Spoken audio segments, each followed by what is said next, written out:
New York Congressman John Katko is with me now. He is the ranking member of the House Homeland Security Committee. Congressman, great to see you. Thanks for being here.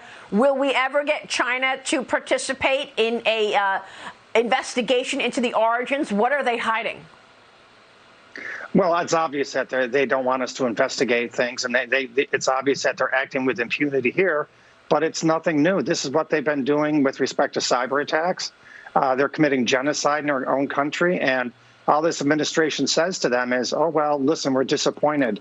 Now, think about it. Right now, the Olympics are starting, the opening ceremonies for the Olympics in Japan. What if Japan was engaged in the same type of conduct? Would we feel comfortable going to those Olympics? Well, in 7 months, we're going to be going to China if we don't do something now to pull the plug. And they are committing all these acts, and people are turning a blind eye. I don't understand why we're not getting tough with China. Bad people only understand strength. They're bad. We need to project strength. Well, why isn't this administration projecting strength then, Congressman? I mean, all of this talk about doing business in Hong Kong and genocide in China, and yet the policy is not tough at all. It has no teeth. And it has no teeth, and China realizes that. And I was a prosecutor for 20 years. I can tell you, bad guys know weakness, and they will exploit it. And if we weren't coming after them hard, they would know that, and they would act with impunity. China is a bad actor. They're acting with impunity because they know with this administration, there's no consequences. All right, real quick, I want to get your take on the spending negotiations going on right now. Will infrastructure be tied to a broader spending package, the $3.5 trillion that Joe Biden wants to get through reconciliation? And are you pushing for the SALT deduction to get back in there? Give us a sense of whether or not the Democrats have unity in getting that tax and spend plan through, and will it include a SALT deduction? Well, I'm not sure if it's going to include a SALT deduction. Many people are asking for that. But the broader thing is you've got a bipartisan infrastructure deal of about $900 billion that's paid for. That's been worked out by myself and others in the House and then adopted by the Senate.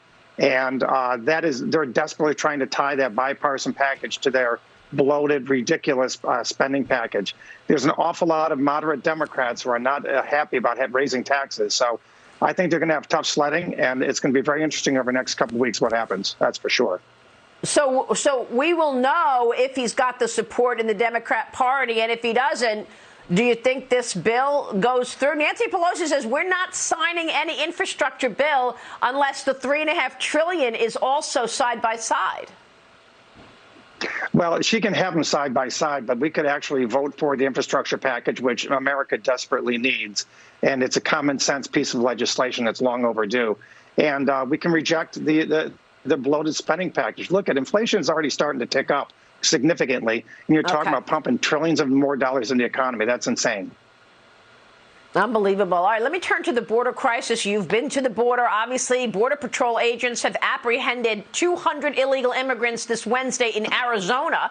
More than half of those were children, Congressman. And then in Texas, Governor Greg Abbott is doing what he threatened. He's taking new action to try to curb the flow of migrants, arresting illegal migrants at the border for trespassing. Then you've got ICE reporting 1/3 of the migrants detained and in custody are refusing the coronavirus vaccine, Congressman. Coronavirus is up 900% year over year in the month of June. Where is the outrage in this administration, and where is the rule of law? Well, they made a decision on January 20th with a series of executive orders on the border that they were going to basically have an open border, and anything they say to the contrary is just not true. And so what the cartels are doing, they're exploiting it. Again, the bad guy concept. They know that if they send 200 people in one area with a bunch of kids, that all the Border Patrol agents in that area are going to have to come and deal with them. And what does that mean? It means the back door is open. They can bring drugs into this country. Drugs, and especially fentanyl, which is killing our kids all over this country, is flowing into this country at unprecedented levels. We've already had seizures of enough fentanyl at the border this year to kill every man, woman, and child in the United States 5 times over. Think about that. And the cartels know this. They're exploiting the loopholes. The borders are wide open, and I don't know what it's going to take for this administration to wake up. You're right. The vaccinations that they're refusing, the infection rates that are skyrocketing at the border, especially in the Rio Grande Valley in Texas. I applaud Governor Abbott for what he's doing because he's trying to do something. Because right now the federal government is doing nothing, and it's going to have long-term negative consequences for this country. And why would it ever stop when there are no consequences? I mean, what you just said is just so stunning that it's the criminal cartels winning.